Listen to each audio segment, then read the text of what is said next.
seruan wawasan negara unggul di mata dunia.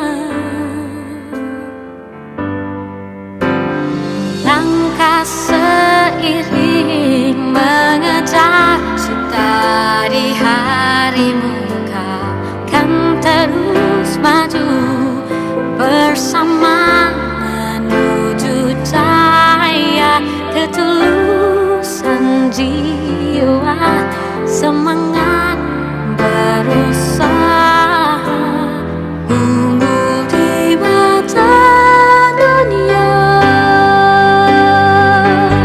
Ke puncak menara dituju, keunggulan cita yang luhur, melangkah kita bersama, bersatu, bersinar permata negara, dikagumi serata dunia, selamanya akan gemilang di persada dunia multimedia.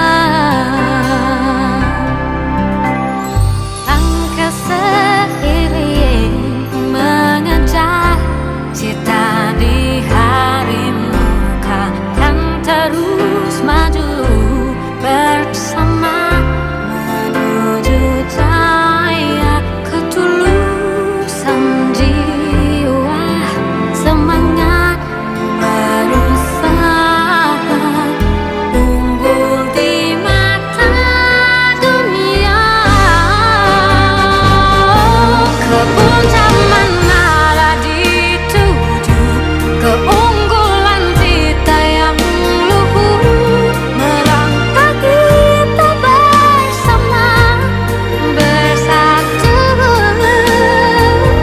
bersinar permata negara, dikagumi serata dunia, selamanya dan gemilang di persada dunia multimedia.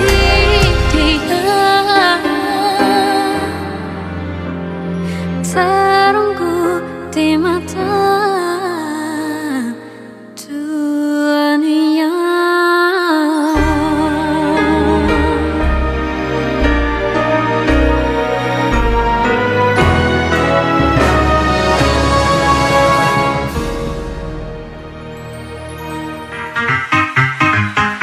Ladies and gentlemen,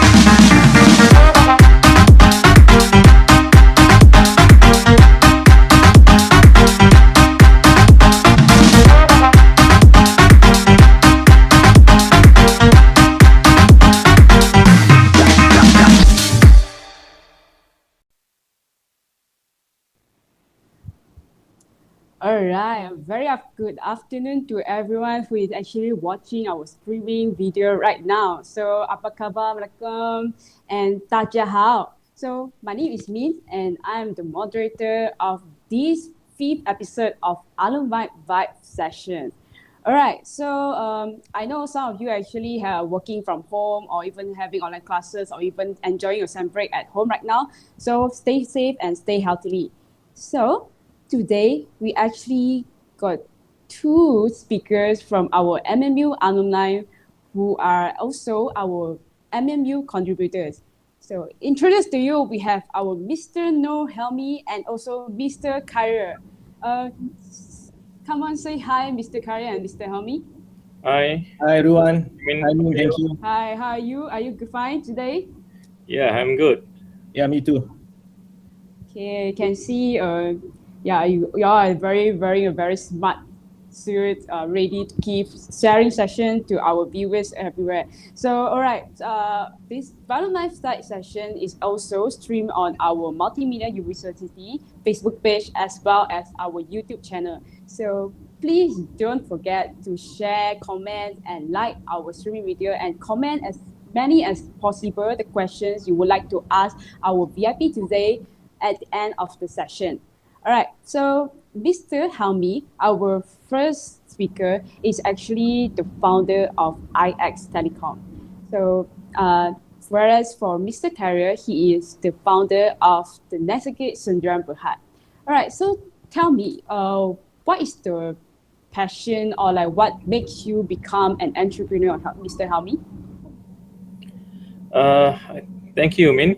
It's actually my childhood ambition to be an entrepreneur. I mean, why become an engineer, then I become entrepreneur? Yeah, I mean, because back then it was a culture, I think, in Malay family, especially when your parents are baby boomers, right? I mean, they always wanted their kids to be professional, such as doctor, engineers, lawyers, accountant. Yeah. And at that time also, our government was promoting science and technology, when I was in high school. Yeah. And they made you believe that if you're a good student, you should take science. And they offer a lot of science classes. So that's one of the reasons why I took science stream. And then after I left school, I got offered to take engineering course.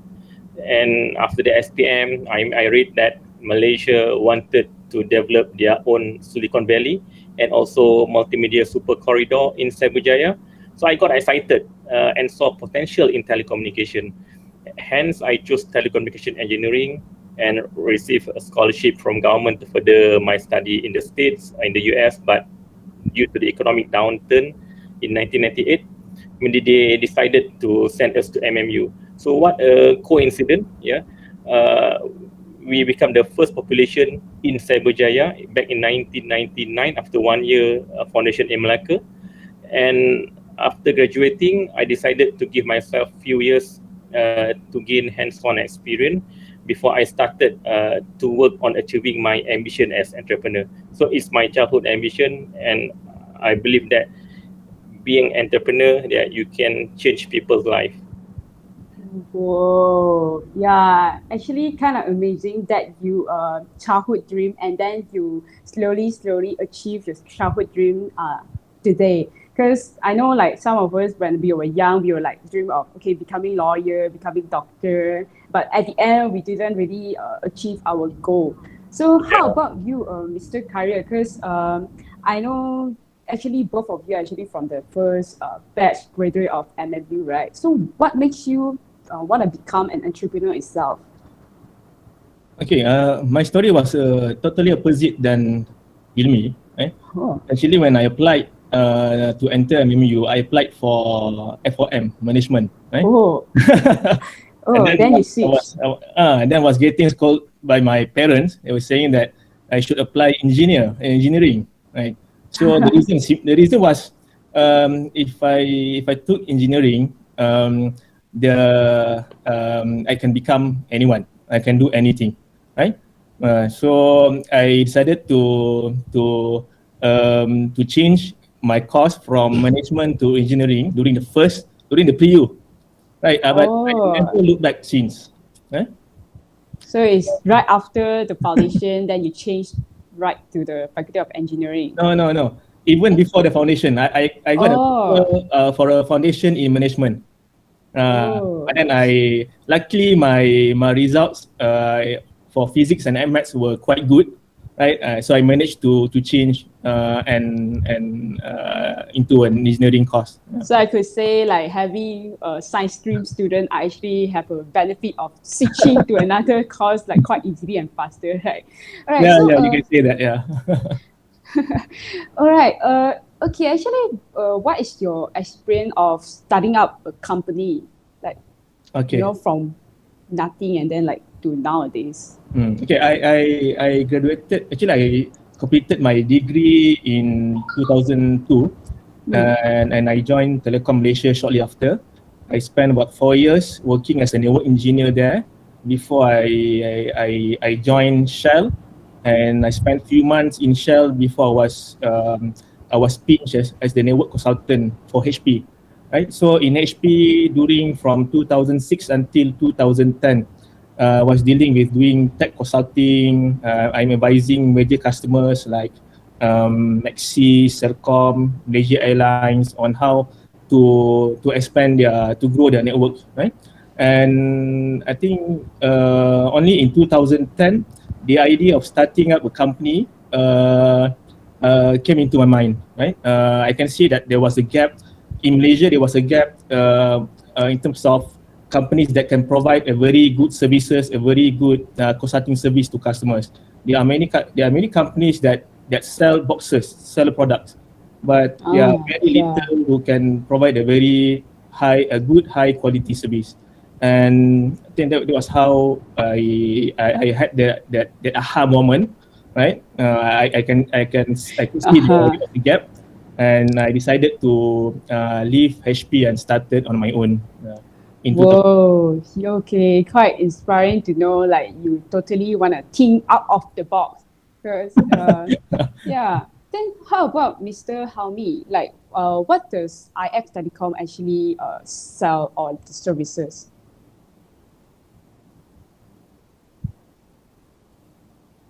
Mr. Helmi, I think you are muted. Oh, sorry. Okay, in IX, we actually a global virtual network operator. So it's a new type of service provider where we do not have we do not have any infrastructure, and so we are leveraging on the platform that we have. But the good thing is that we have a service coverage in more than 200 countries and territories, where we offer the services for the wholesale telecom industry, right? So most of our customers are telco itself, and also big organization and businesses. So the reason why we started IX, because we saw the potential and demand in global telecommunication infrastructure. Not only limited in Malaysia, but worldwide.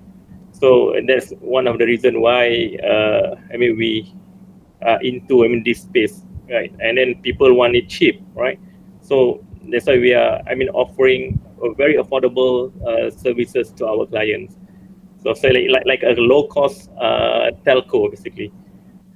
Whoa, very ambitious of your dream self. Okay, so since like the company both of you founded actually quite successful at this moment, but then I think since like the last November of 2019 onwards, we have heard of a normal, which is called COVID-19 pandemic. So I think like this pandemic not only becomes a new normal for everyone, and also it affected most of our life, whether it's from healthcare, education, or even businesses. From the sector of business, right? I just want to curious to know that this pandemic already caused a lot of people losing jobs or even struggle to hold on to their job.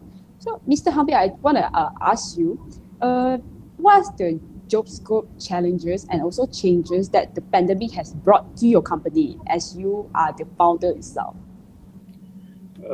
To be frank, in IX, we don't feel much different in our working environment. And we don't face a big challenge in managing our operation, during this pandemic. The reason is that because we already imposed the flexible working arrangement in our organization, to promote the work-life balance, many years back. So most of our applications and documentation are all in the cloud, and our team members can also work from anywhere as long as they have an internet connection, right? So the only challenge that we face during the pandemic is to maintain the culture that we have in the company. Especially to keep up the close bonding between our team members. Yeah, and before the pandemic, we understand. Cannot meet each other, right? So that cannot really. Before the pandemic, we could do a lot of activities together. Makan-makan, right? In Malaysia, we always do makan-makan. Yeah, makan-makan, and then lepak also. Right. We can do sports, hiking, company trips, and many more. But due to the pandemic, we can only do it virtually. So, but we still create the virtual makan-makan, right? We provide the Grab vouchers to our people, and then we do buka puasa together. We're still doing that, but it's still tough to have a similar bonding like what we have before. So that's one of the challenge, how to maintain the culture that we have previously. But we are trying our best to improve that. Yeah, definitely understand on the situation of COVID that we cannot really meet each other also. But it's actually great to know you as a founder, right? You still like manage to bond your team members like by virtual makan-makan, also like Hari Raya buka puasa, right? So how about you, Mr. Khairil? Like, Okay, for us, we face quite a number of challenges. We are not as blessed as Helmi or as Telecom, right? So, even though Nexagate, we provide, even though we provide cybersecurity, but apart from managing or monitoring our customers' assets from remotely, I would say that before the MCO, before the pandemic, 70% of our effort were still required to be on site. Right? We still need to go to our customers' premises, meet up with them. Because when we handled cybersecurity, one of the biggest concern was us managing their data. So there are some customers that require only face-to-face consultation.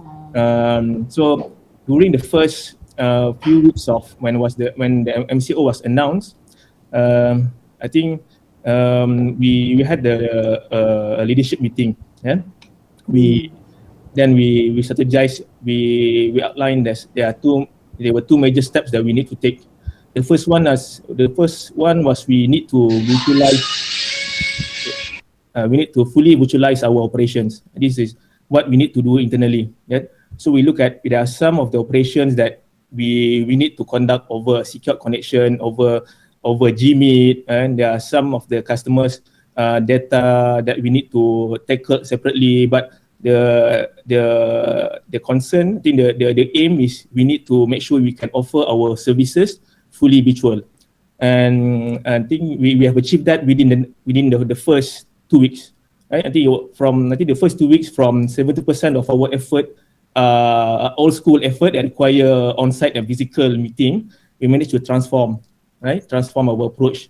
And now the second step was to tell the world that we are among the few cybersecurity company that can offer a fully virtual experience. Right? So we increase our branding across multiple platforms. We let our customers know that now their data can be safely protected over a virtual experience. That's what we managed to transform in a short time.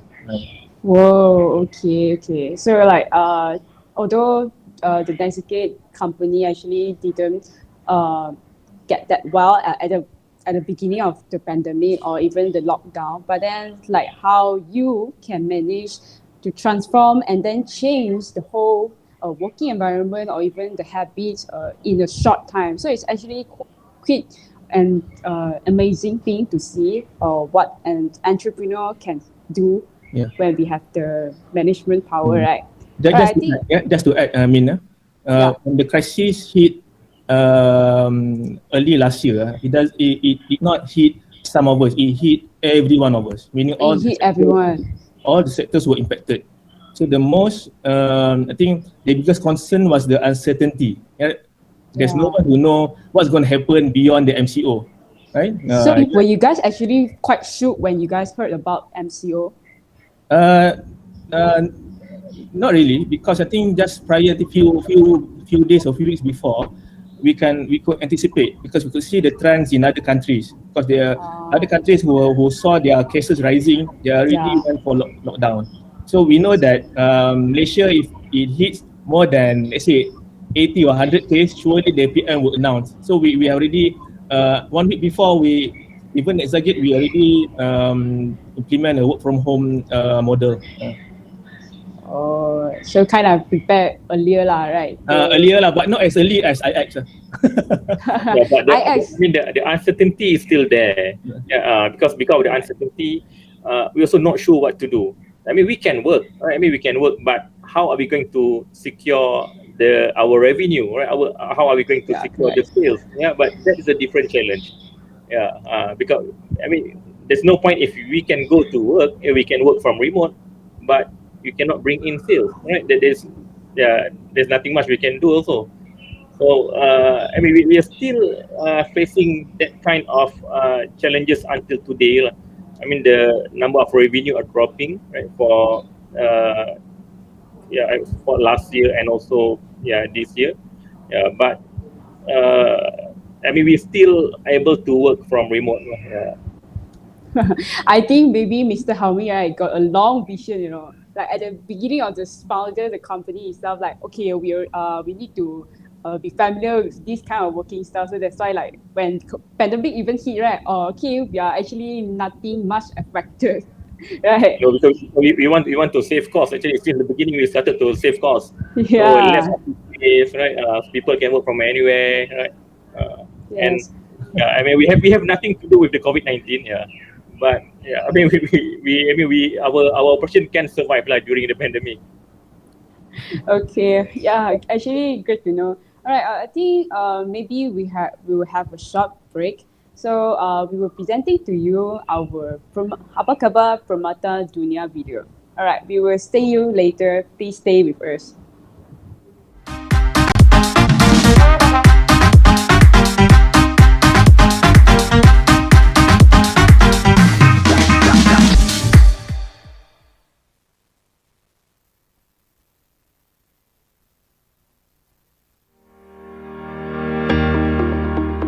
Hey there, my name is Wei Ting. I'm the co-founder and CEO of QuadB. I graduated from Multimedia University Malacca campus in 2013 from Marketing Management. A very quick introduction on what QuadB is. We are a student community app where students find like-minded peers and communities they belong to. As a university student, when we first enter the campus, we have zero connections. There is no friends that we know, and of course no gang for us to join in. But as a student, we yearn to find a place that we can actually feel belong at, a safe space for us to voice out, and of course, without any adult intervention. And hence, that's the reason why QuadB is created. Our aim is to connect students everywhere. So with the QuadB community, students get to actually seek support from their friends, and also they get to reach out to anyone they need instantaneously from the app itself. Speaking of university life, I definitely miss the 4 years I had in MMU. Honestly and genuinely speaking, those 4 years were actually the best 4 years in my life thus far. You know, the friends that I have met and the lecturers that I got really close with until today. But of course, there are a list of things that are, like list of my favorites. That would of course include the never-ending assignments, deadlines that I had to meet, presentations and finals. But such is life, and those are actually the things that had built up my confidence, my multitasking skills and also resiliency. And truth to be said, building QuadB isn't an easy journey, but it is a good and rewarding one, especially working with students these days. I have personally worked with students from all over Malaysia and also even from Australia, and of course with MMU students. By working with them, you will actually notice how talented and eager they are in learning new things. It is just a very different perspective and very different generation these days. Oh, and also by the way, if you are a university student watching this video right now, search us on Apple App Store or Google Play Store, search for QuadB and join us to hang out together on the app. And thank you Dr. Zakia and also MMU for having me for this video. Forever a Permata Dunia. Thank you and see you. It's really nice to be back here speaking to all of you. I graduated from MMU Malacca in Bachelor of Accounting. I joined MMU when it was relatively new. It was the few years after or a year after they broke into 2 campuses. Cyberjaya was new. I'm originally from KL, and it was an effort for me at that time not to go to Cyberjaya. I chose to stay back in Malacca, where most of my friends went to Cyberjaya, just because after being at home for so long, I thought, hey, why not, right? Malacca is still far away from home. Unfortunately for some of us from the 97, 98 SPM, we were left behind. We're not able to go overseas at that point in time because of the financial crisis. Quite a bit since when I graduated from MMU. Whether I can't really say that I'm successful. I'm still dreaming about achieving so much more. But when people meet me, it's very rarely that people thought that I would be a local graduate, right? And to be honest, there are many myths about local graduates can't be successful. Let me tell you that I've been in a day school in Subang. I did my bachelor's in MMU, and I just had 1 year stint in the UK doing my master's. And a lot of who I am today was the foundation that was built in MMU. And I'm very proud, I have to say, not because I'm with the alumni here. Any time that I have an opportunity to give a talk like this to the younger audience, millennials as Chua say, and much earlier than that, much younger than you, I would say that you need to be proud to be a local graduate, right? And you need to be able to carry yourself well, and you have nothing to be ashamed for. It's not the institution that you graduate from that matters. Of course, that plays a part in your CV, but it's the experiences and the foundation that you build, and you choose to invent yourself that matters. I'm currently working in MAYBANK. It's a mouthful job title, but in essence, I'm actually doing client coverage, which actually is relationship management for the corporates.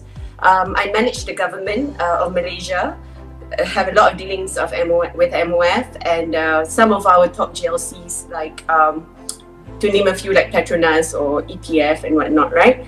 Why am I saying this? Not because I'm showing off to you, but look, if I can make it, any one of you can.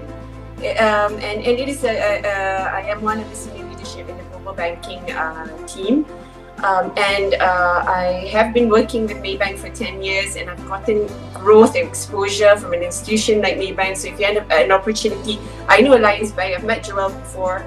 I mean, a lot of our local banks are very good. If you have the opportunity, join us, build that network. You know me today, reach out to me. I'm on LinkedIn. Be more than happy. I've got, in fact, a graduate from MMU from financial engineering working with me. His name is Khairil and it's one of the talents that we have in MAYBANK.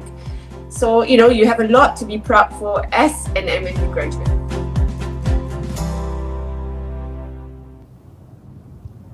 Alright, welcome back everyone.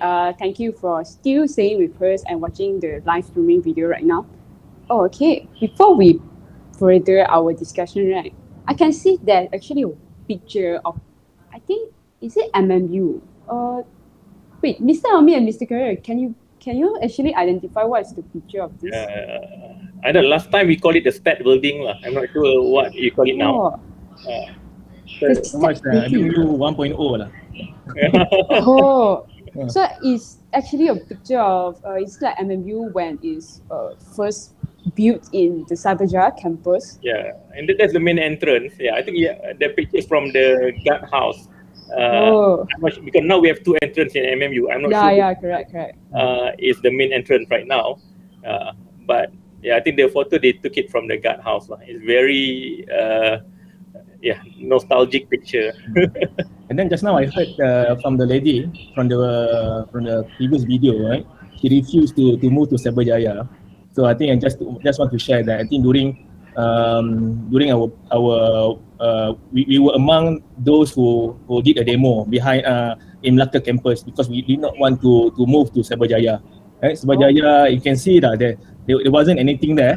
Yeah, correct. It's so empty compared to now. Empty. There wasn't any facilities. If we want to go for a decent meal, we need to go out, I think to Dengkil, Kembangan, something very, very far. Right? Even a few days before before I moved to Cyberjaya, few days before I did a trip to MMU Cyberjaya, and I had a lunch with my friends in Sri Kembangan, and then I had an incident. Kereta masuk longkang time tu. So I blame MMU before. But now the campus actually looks very, very different and very I could say very beautiful. Yeah. And then It's very different now. Now you guys Very have different. a mini stadium. You have this Yeah. swimming pool, right? Yeah, stadium, swimming Yeah. pool. That a few. Wait, actually, what is the first few faculties when you guys were there? I think for the faculty building is only FOE and FOM, I think. Yeah.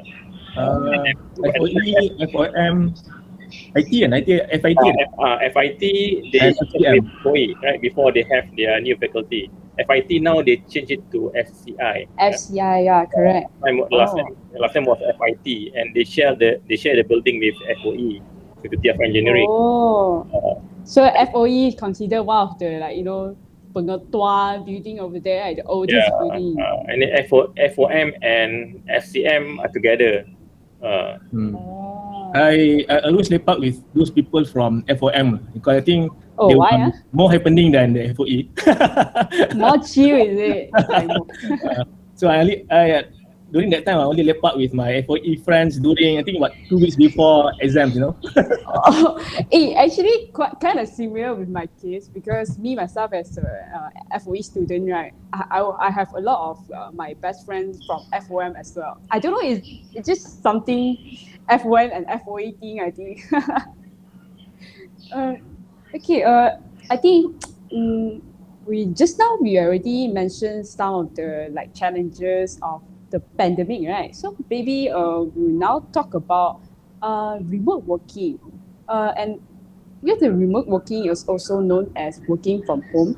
So I believe most of us are aware of the complications of the remote working and also the remote complications that I think I still remember I saw a few funny TikTok video or video clips, I think.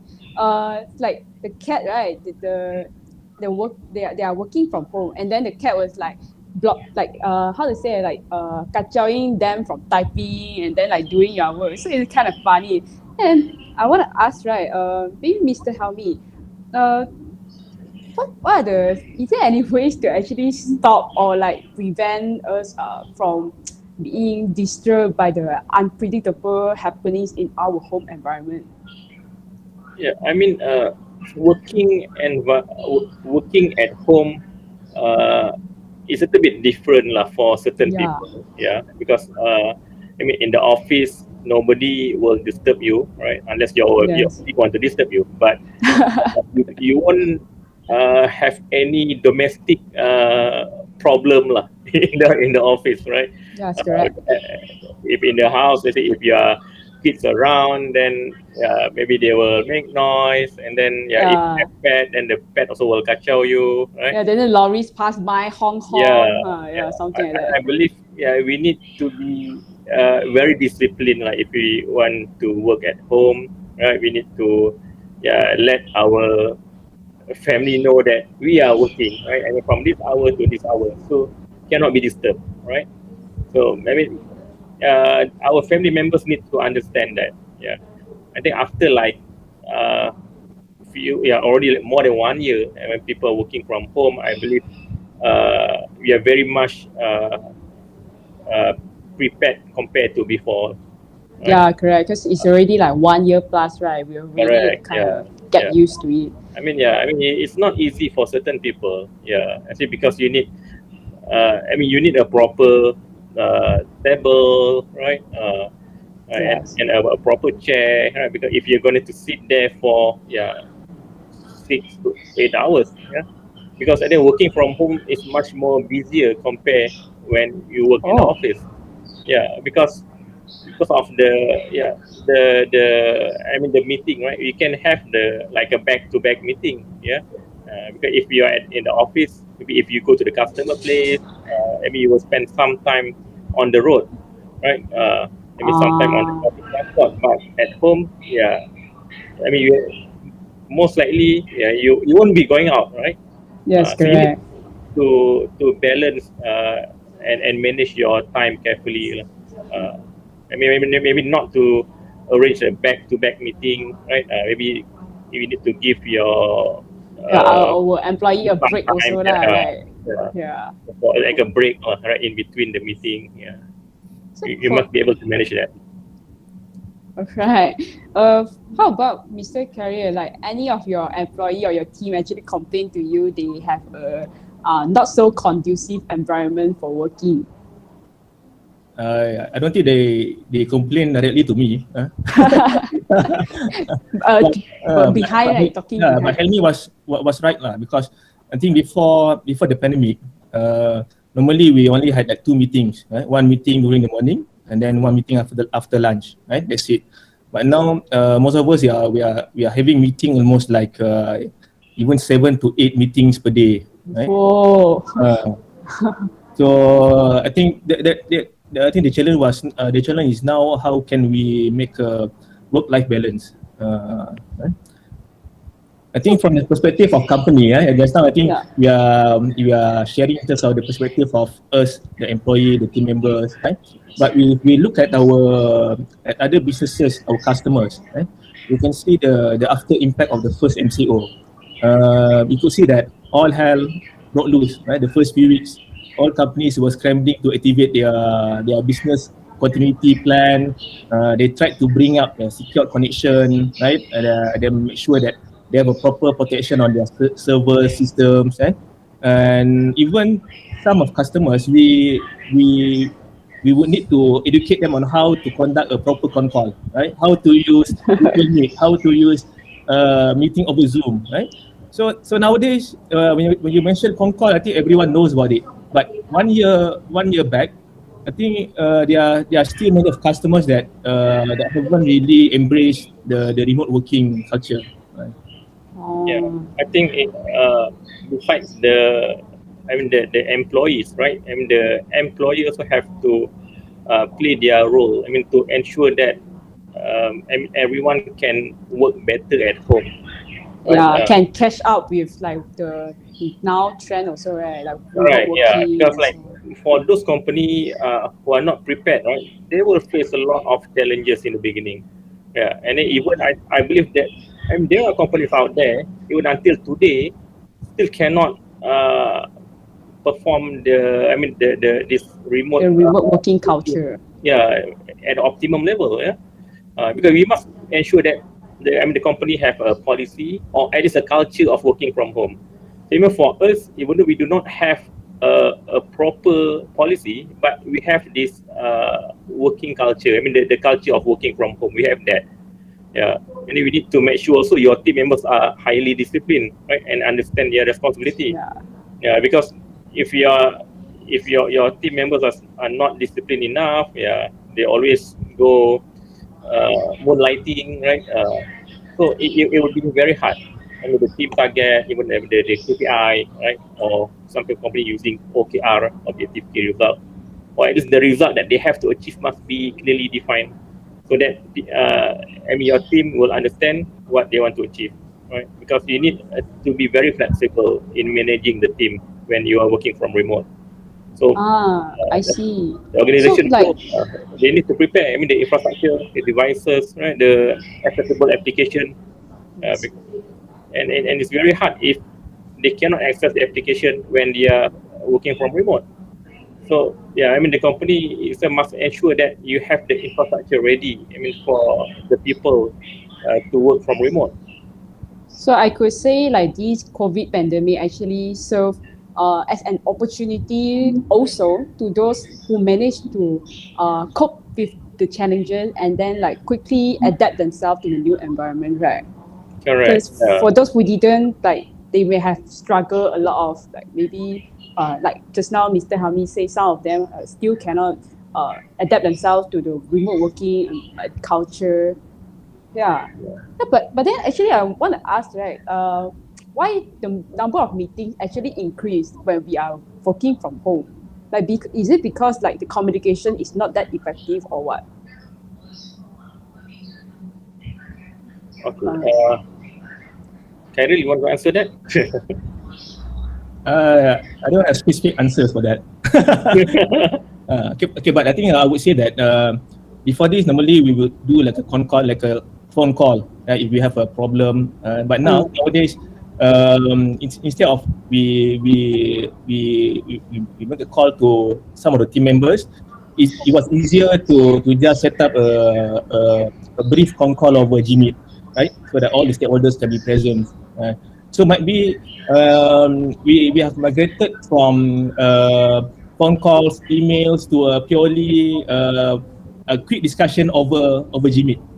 Yeah. So to me, even though it increased the number of discussion over meaning like 7 to 8 meetings per day, but I would say it becomes more effective.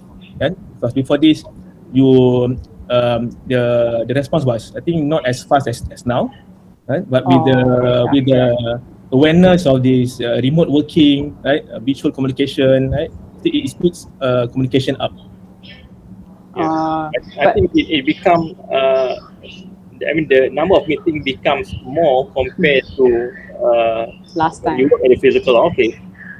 I think one of the reason because right now during MCO we cannot go out, right? We cannot go out. But we want to meet our employees. We have more time in front of PC, right? In front of laptop, right? Because we have more time. So yeah, I mean you won't be able to do anything else, right? I mean you won't be able to even now you cannot cycle outside, right? You cannot even go outside to do activities, right? Yeah, And cannot really go out in at the morning all. you can go for run, yeah. So you have more time that you can use. I mean to work, and then if you're working from the office at the office, I mean your colleague is around you, right? If you want to have a short discussion, you can just ask them to group and you discuss. But when you work from home, for any discussion you have to do it via conference call or via video call. So that's why we think that we have a lot of meeting, but actually because and in the office is different, right? Because in office you can just go directly to the person and talk, right? So you don't treat that as a meeting. So it's just a discussion. But like when you work from home, you work at home alone. Yeah. So every time you want to do a call, I think we will treat as meeting. So that's why we have a lot of meetings. No wonder, I see. It's not just a perception. Yeah, it's just maybe short meeting, but then like maybe just update, right? Like not really a formal meeting. Right, so I think just now Mr. Helmi said like some of the business can't really adapt to the new environment. Like for example, I think especially the most impact one is the tourism sector, right? And also those maybe the air flight company. So then like I think due to this pandemic, some of the business closing down, and then there are more people losing jobs. So there are actually many individuals out there, especially the low wage earners or even the B40 group, are actually struggling to hold on to their job or even make money during this hard time. But what is the possible ways for them to survive better through this pandemic until our situation becomes better? Maybe Mr. Helmi, could you like to share with us? Yeah, and the pandemic is tough for almost everyone. Yeah, I mean our company is struggling too, and because we are in the wholesale telecom industry and B2B, a lot of industries are in trouble, and it's affecting us. So, but my advice, I mean, we need to keep ourselves motivated and do not give up. Yeah, I mean, be positive. Yeah, if let's say you can't hold on to your job. Cannot give up, right? You need to keep the spirit up. Keep yourself motivated. Yeah, I mean, reach someone who can give you support, right? I mean, do not give up. Yeah, and then you can try to do things that you are good at, because sometimes you won't know that you are good at that before you try it, right? I got a few friends who were pilots, yeah, but now they have to open the food stall to sell food, and it actually works, yeah. During this pandemic. Correct, yeah. Because the airline industry, I mean, they're affected very badly, right? Yeah. So maybe we won't get the same remuneration like what we get before, yeah, but at least we can survive. I mean, during this pandemic. Yeah, I mean, the thing, don't give up. Yeah, I mean, always stay positive, stay motivated, and do whatever you can. Yeah, as long as it's legal, right, and you can survive in this pandemic. Yeah, I mean, touch wood, it will end soon, inshallah. Yeah, I totally agree with you, Mr. Helmi, because I also see there are a few those five-star hotel chef. They end up, doing business. I think like cooking from home, and then the food all look very nice. Because I think my sister has ordered from them before, and it looks very very nice. And it end up the business is like good also lah. Managed to Yeah. survive through this Yeah. pandemic as well. And sometimes even who knows, maybe they can earn They more can than earn more, right? yeah. Yeah. Yeah. We need to try lah. Yeah. Yeah, correct. Oh, wait, I what think I just about? want to add, I mean, okay. Yes. So I think most of those sectors affected, I would say that brick and mortar businesses, right? And today, I think this is the what they call it, the digital age. Right? There are companies are looking for people who has the digital based knowledge and experience. Yeah. So the size of software developers, the CX managers, even AI engineers, data scientists, cybersecurity analysts, yeah, there are skills. These are the skills that are super hot in the market, right? And the good thing is, you only need a laptop. With the internet connection, you can practically can learn and acquire those skills for free, right? And maybe in a matter of months. Right? What you really need is to be determined and have a strong passion. So this is what Nexagate has been doing. We have been investing in talent development, and we invest in people that who are not just matching in terms of skills, but who has the passion and they have the great attitude. Yeah, we don't look at their degree or diploma or their years of experience. So being in this digital age with unlimited resources on the internet, I would say that the playing field is now even. Right? The question is how hungry you are. So the hungry is like hungry for knowledge and also those skills you can upskill yourself, right? Yes, exactly. All right. So thank you, both Mr. Helmi and Mr. Khairil, for your insightful sharing. That's actually give me another side from the perspective of a CEO of top management. It's very insightful and also informative for us. So, all right, I think before we further our more exciting discussion, but maybe we have a short break and we have a special segment prepared for you, ladies and gentlemen. Stay tuned and we will be back soon.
All right, welcome back again. So I think it comes to our last session which is also the Q&A section. At the start, we see there's actually a video featuring our Faculty of Engineering Malaysia. So for those who are interested to join the Faculty of Engineering, feel free to join us as the new intake, the July intake is already open now.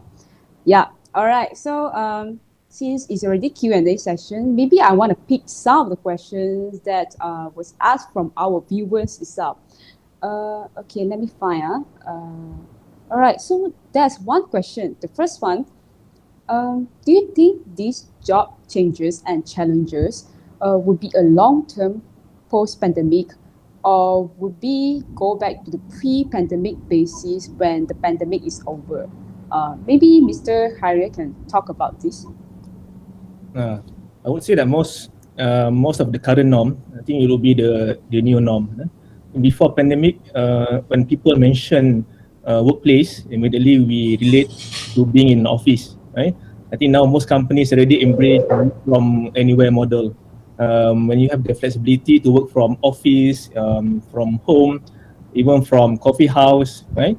Which I normally did, right? More 70% of our meetings I did conduct in Starbucks, Coffee Bean. Starbucks, coffee. My favorite place is Coffee at the Curve.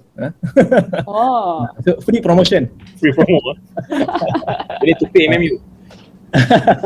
But there are still interactions that we prefer to have face to face. A certain high value output tasks such as negotiations, brainstorming, right? Team building, fundraising, these sorts of meetings that require energy, passion. I would still prefer it to be face to face. Yeah. Yeah, and that's one thing on the workplace, work from anywhere. The second one is digital will continue to drive growth, right? So if we relate back to my answers, the early answers, right?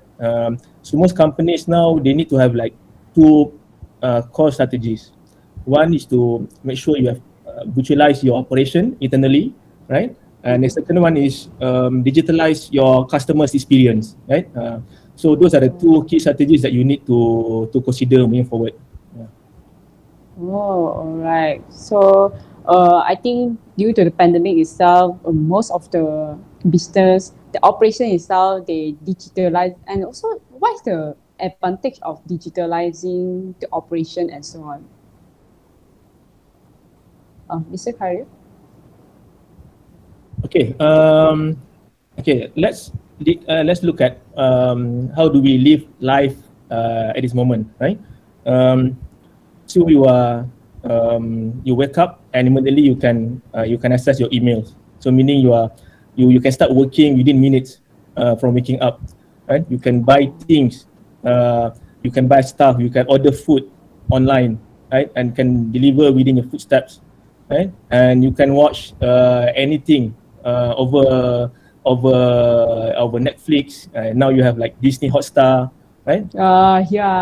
Disney. So actually, Mr. Khairil, do you subscribe to Disney also? I upgraded my Astro. I think it comes together with the next. Yeah, come together. I think you need to top up like RM5 per month. Per right? month. Yeah. So and then last week, I just want to share. I had a virtual picnic with my friends. We had a virtual picnic. Makan first time. And the week before, we had the tahlil kenduri online with the family. Right? Things that I would deem maybe unthinkable the year before. So the answer, how can we possibly evolve more than we are now? Right? So as a human being, I think by digital presence, I feel I'm okay if this is the peak of it. Right? I would ask nothing more. Right? But in terms of if you look at the next 3 to 5 years, but what I would prefer to have more data privacy. Right? I don't want anyone to know which sites I've been visiting, and which shop.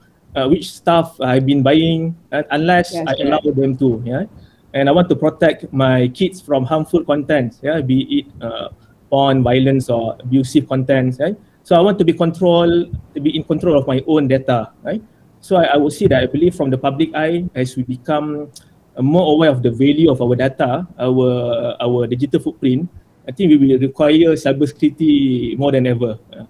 Oh, so I think like there's still a very, very positive growth and also expectation from the public towards cybersecurity, right? Because like we nowadays, a lot of our data, our pictures, our message are like saved in the cloud itself. So that's where the cybersecurity becomes important. How about Mr. Helmi? Like, what is the expectation from the public towards telecommunication? I think uh, the demand for telecommunication, right, will always be there, but the expectation might be different, right, and compared to now and post-COVID, maybe after the pandemic, right? Yes. I foresee it will be very much influenced by all this digitalization. Due to the introduction of the new tech. Like 5G, AI, blockchain. Yeah.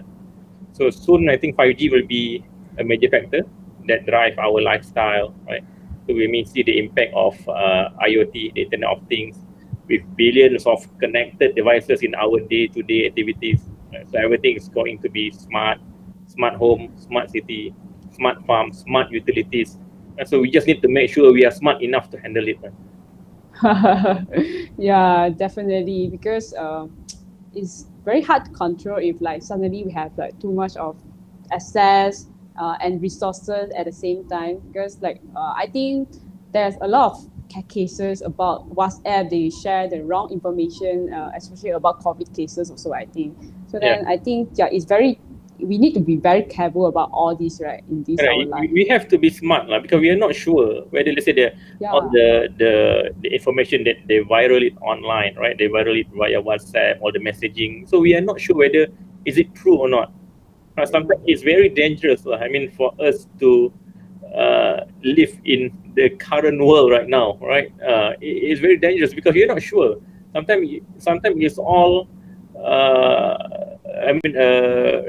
a fake news, right? You're not sure.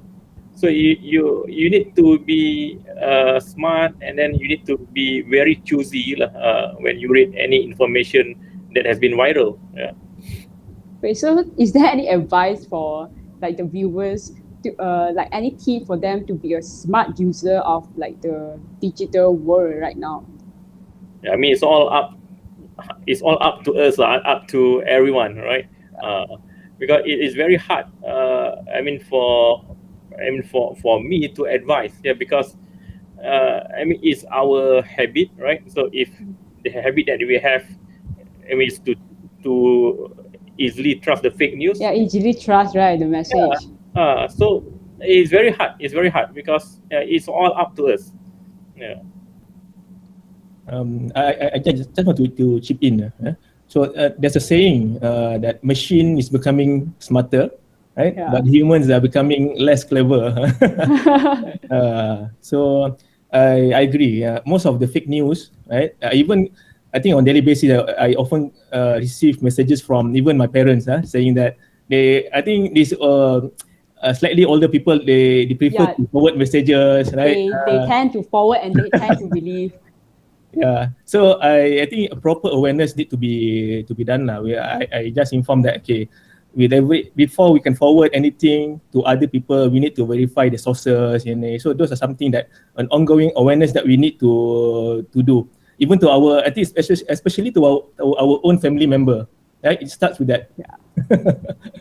Yeah, it actually same goes to me as well, because I know there are always, my mom suddenly come to me like, hey, Min, you see, they are, I think got a few cases in our neighborhood, And I'll say, where is the message come from? Because I didn't see the news from like the reliable source, I didn't see anywhere. Then they just like, some WhatsApp voice note.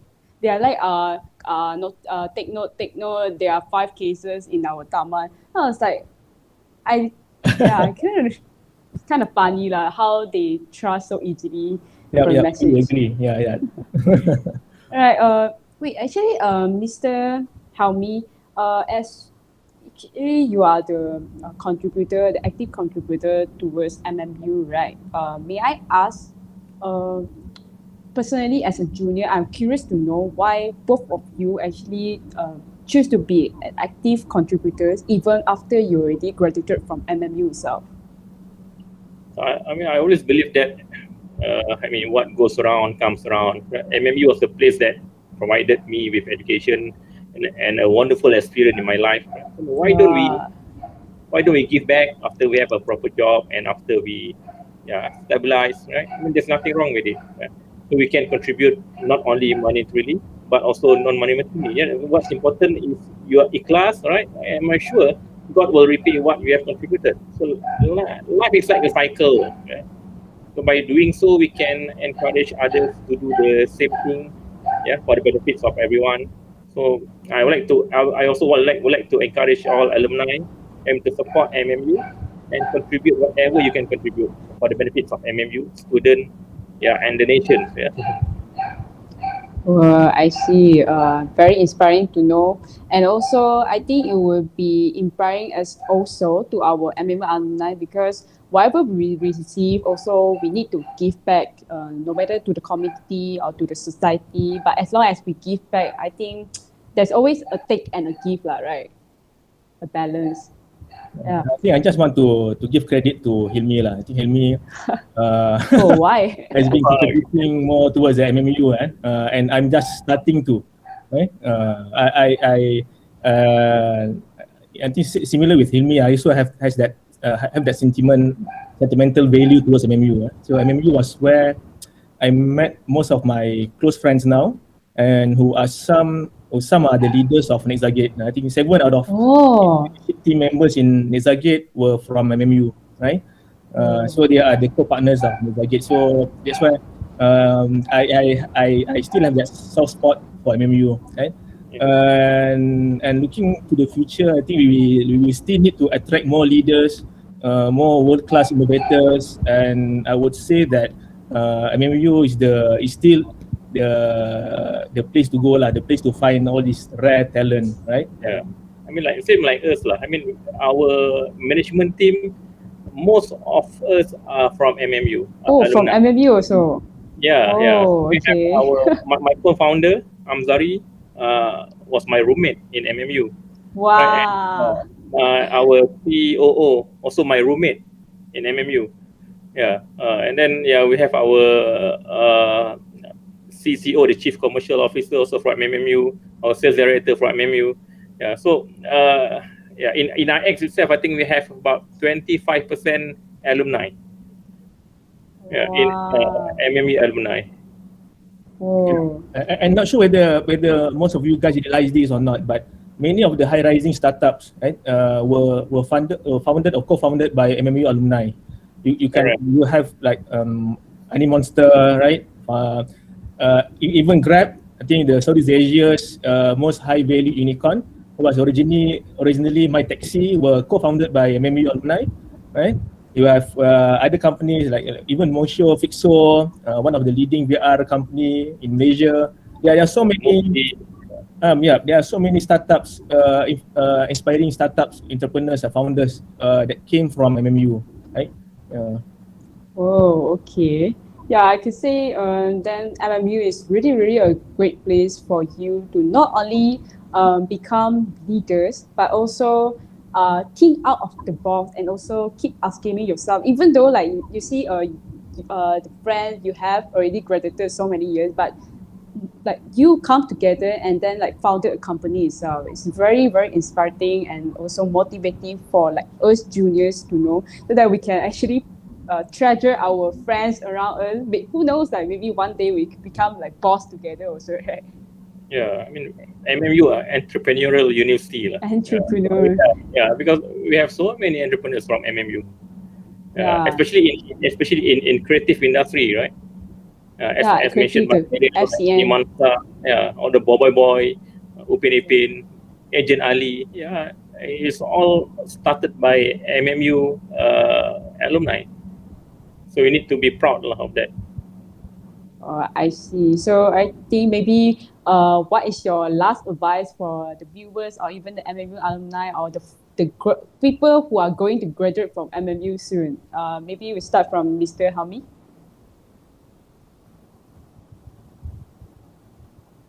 Sorry, I'm mute. Okay.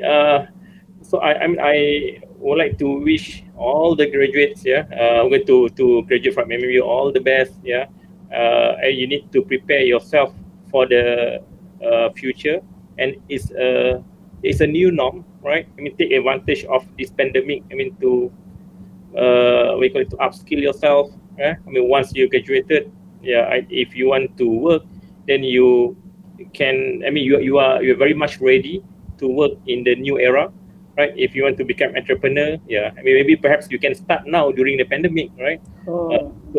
Maybe you can become entrepreneur and help others. I mean, and you can create more job opportunities for others.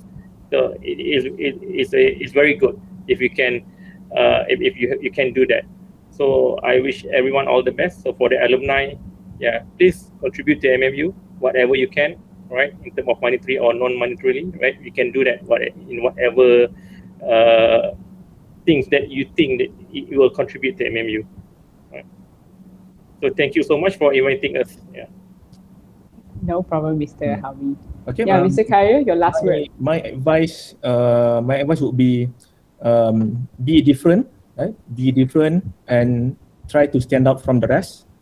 Always look for if you are applying for jobs, always remember that you are competing with other hundreds of people, right? Vying for the same post. And now when the world has become borderless, you are not really just competing with the people next to you. You are probably competing with the likes of some of the people in other continents, in Europe, in Africa, in China, right? And I can give you a tip. Always look for problems to solve, real life problems, and try to create products, a prototype, or just simply a proposal. For me, when I read CV, I don't compare the results. Most of the CVs that we got, normally the candidates would strike more than a 3-pointer, right? So, but I love reading the candidates' projects, right? Some of the eye-catching candidates that I've seen, there was this one who built a simplified vaccination dashboard. She integrated with the existing vaccine websites with data from MKN and to provide a very simple view on the vaccine progress. And there was another candidate. He pitched his idea on how can Astro become better than Netflix, right? There is nothing to do with cybersecurity. And the candidate that we hired last year did an AI voting system, right? For one of the major uni, right? To predict the outcome based on the previous voting results. So this will help your future employer see your creative sides, see your passion, right? And understand the human side of you. So when you craft your CV, you are telling your story, and you are trying to create the energy and passion for your next employer. So that's my advice to the future graduates. All right, thank you so much, Mr. Helmi and Mr. Khairil. As now I think look at the time, we has already come almost hour plus, and we have discussed so many topics in like today's episode. All right, so I think just want to conclude. Maybe I feel like I actually riding a roller coaster, and then like up and down for listening to the stories of Mr. Helmi, Mr. Khairil from like first you all graduated and then working and then founded company and now like come to pandemic, how you guys solve the problem and also the challenges in the pandemic from a perspective of a CEO or even the top management. And also it's very great to know that even though we are all in this hard time, it's very important for us or nobody students you're already working. It's very important for all of us to upskill ourselves and also take out the courses, the free online courses from online, because the resources are very easily available and accessible to everyone right now. So for the future market becoming so competitive, also Mr. Khairil mentioned, we did not only compete among ourselves, we also compete with others, even from other countries. So be positive even during this hard time. Maybe now you didn't really get a job yet, but just believe that you upskill yourself and the day will actually come to you when the moment is right. All right, so thank you so much. I would like to express my warmest gratitude to both Mr. Helmi and Mr. Khairil for spending your time and join our Alumni Vibe episode 5 series today. Thank you Pleasure. so much. My pleasure. Thank you. Yeah, so Thank you so the much, Min. oh, Yeah. I'm so sorry. The sharing is definitely very inspiring for juniors like me or even our viewers, our MMU alumni. So on the behalf of the Center for Alumni, I would like to also thanks all the viewers who are watching this streaming until now. I hope you guys are interested to know more about MMU because the July intake is already open now.